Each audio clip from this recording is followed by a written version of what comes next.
শুরুতেই যে খবরের দিকে নজর রাখতেই হবে, বৃহস্পতিবার একটা খবর সারা রাজ্য জুড়ে তোলপাড় ফেলে দেয়। মেদিনীপুর মেডিকেলে সেখানে বিষ স্যালাইন দেওয়ার অভিযোগ, আর ঠিক তারপরের দিন শুক্রবার এক সদ্যজাত মায়ের মৃত্যু।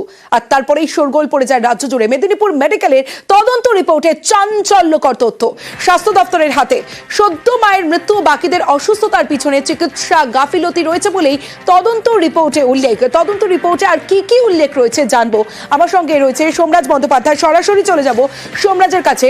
সোমরাজ, তদন্ত রিপোর্ট আর সেই রিপোর্টে ঠিক কি কি উল্লেখ রয়েছে বিস্তারিত জানবো তোমার কাছে।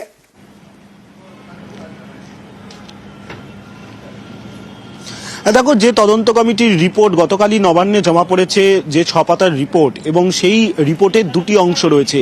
একটি হচ্ছে পার্ট এ আর একটি হচ্ছে পার্ট বি। পার্ট এতে মূলত এই প্রসূতিদের কি কি ওষুধ দেওয়া হয়েছিল, কি কি ইঞ্জেকশন দেওয়া হয়েছিল, তারা কখন ভর্তি হয়েছিলেন তার বিস্তারিত তথ্য তুলে ধরা হয়েছে। এবং সেখানে একদিকে যেমন এই যে স্যালাইন নিয়ে অভিযোগ উঠে আসছে তার কিছু অংশ যেমন উল্লেখ করা হয়েছে, তেমনি পাশাপাশি চিকিৎসকদের গাফিলতির কথাও উঠে এসেছে। প্রথমত, যে রিপোর্টে যে চাঞ্চল্যকর তথ্য উঠে এসেছে, যিনি সেই সময় দায়িত্ব সার্জন ছিলেন, যার দায়িত্ব ছিল, তিনি ওটিতে শুধুমাত্র একবার গেছিলেন, তাও তাকে কল করে ডাকা হয়েছিল। যদিও তার সেই সময় ওটিতে উপস্থিত থাকারই কথা ছিল, কিন্তু তিনি ওটিতে উপস্থিত ছিলেন না।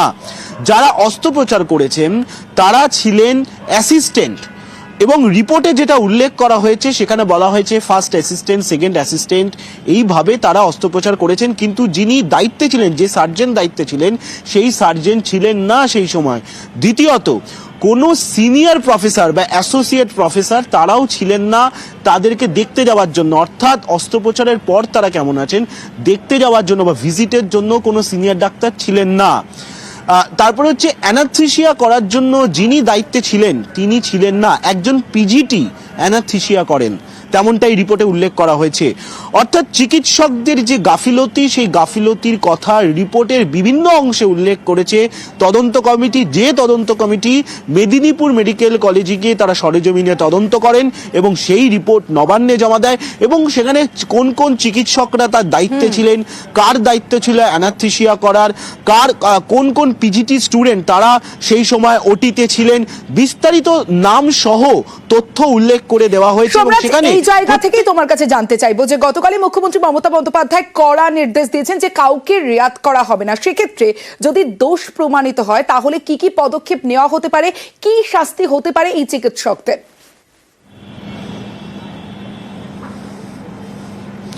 দেখো, স্বাস্থ্য দপ্তরের কর্তারা বলছেন এক্ষেত্রে দু ক্ষেত্রে এদের বিচার করা হতে পারে। প্রথমত ডিসিপ্লিনারি অ্যাকশন, অর্থাৎ বিভাগীয় তদন্ত হতে পারে, আর দুটো হচ্ছে ক্রিমিনাল ইনভেস্টিগেশন, যদি এই চিকিৎসকরা ক্রিমিনাল ইনভেস্টিগেশনের আওতায়। কিন্তু তাছাড়া বিভাগীয় যে তদন্ত হয়, বিভাগীয় তদন্তের আগে সেক্ষেত্রে প্রথমে তাদের শোকজ করা হয়, শোকজের পর শোকজের কারণ ঠিকভাবে না জানাতে পারলে তাদের সাসপেন্ড করা হয়, এমনকি তাদের চাকরি থেকে অর্থাৎ তাদের লাইসেন্স পর্যন্ত বাতিল করে দেওয়া হয়।